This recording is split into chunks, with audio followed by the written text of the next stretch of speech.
শিলিগুড়ি সংলগ্ন দক্ষিণ শান্তিনগর বউবাজার এলাকায় গোডাউন থেকে এক ডেকোরেটর কর্মীর ঝুলন্ত দেহ উদ্ধারের ঘটনায় চাঞ্চল্য ছড়ালো।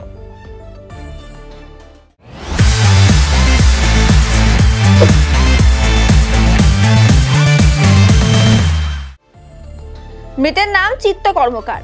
জানা গিয়েছে 3 দিন ধরে গোডাউন বন্ধ ছিল। বুধবার সকালে গোডাউন মালিক এসে দেখতে পান তার কর্মীর ঝুলন্ত দেহ। এরপর খবর দেওয়া হয় পুলিশকে।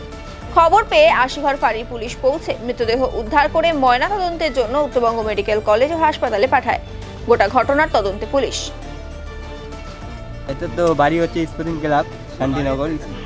ওখান থেকে আসে আমরা তো এখানে আড্ডা মারতাম, আমরা তো দেখি নাই কিছু। তারপর মালিক আসছে, মালিক দেখার পরে হচ্ছে গেট খোলা পরে 1 লাখ টাকা পড়লো। হ্যাঁ, এখানে বলে কাজ করতে হতে শুনলাম। এটা তো হয়েছে তোমার প্যান্ডেলের ডেকোরেশনের মাল। ডাবগ্রামেই তো কাজ করতো, এটা জানি, ওইটা তো জানিনি। জাহাজকেই শুনলাম এই সকালবেলায় মাছ দিয়েছে বললো যে, ওইটাই তো শুনছি।